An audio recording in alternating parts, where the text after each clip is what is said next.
Nyumba-inĩ ya kũiga akuo ya thibitarĩ wa Ole Nguruoni Kureso ya mũhuro nĩkuo andũ a bamĩrĩ ya Cheruyot, arata hamwe na ateteri a ihoto cia mũingĩ maragomanire hwaĩ-inĩ wa ira mĩhang'o-inĩ ya ũthuthuria wa mwĩrĩ wa Cheruyot ũrĩa wakuĩrĩire thero-inĩ ya ceceni ya borithi ya Keringet. Ndagĩtarĩ Titus Ngulungu ũrĩa ũratongoragia mĩhang'o ĩyo akiuga Cheruyot akuire kumana na nguraro njũru mwĩrĩ-inĩ wake iria ciaumanire na kũhũrwo ohetwo moko na magũrũ. Nimeangalia huko chini kama alikuwa amefungwa na kitu kama panga kama kamba.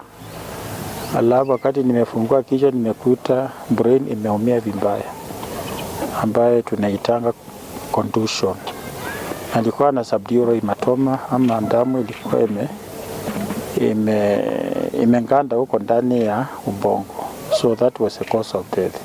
Na hiyo tume document na walikuwa hapo na wakaangalia na wakahakikisha postmortem imefanywa kwa njia iliyo ya kweli. Andũ a bamĩrĩ ya mũtigairĩ magĩtongorio nĩ mũtumia wake Shandevin Chebet mathingatĩte kĩhoto gĩkorwo gĩgĩbuatwo nĩguo arĩa matũngire Cheruyot ngero ĩno ya ũnyamũ arĩ moko-inĩ ma borithi makorwo magĩikio ngono.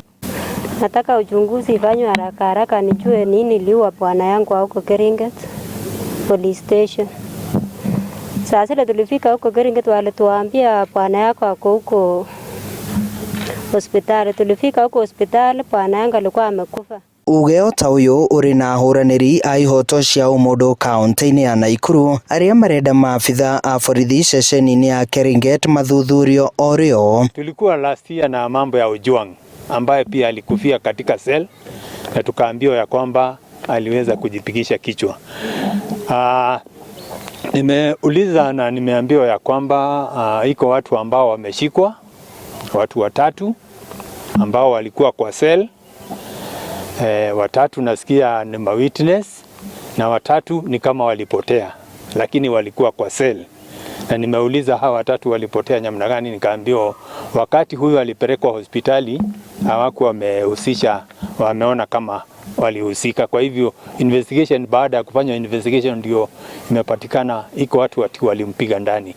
Kwa hivyo ile kitu nataka kusema ni ya kwamba kufanya uchunguzi isiwe hata hawa pengine ambao wanastakiwa ati ndio walimpiga iwe ni cover up, kwa sababu kuko na contradiction. Handũ-inĩ ha Inooro TV kuma Ole Nguruoni gĩcigo-inĩ kĩa ũmbunge gĩa Kureso ya mũhuro kaunti-inĩ ya Naikuru, niĩ njĩtagwo Joel Kimani wa Njũgũna.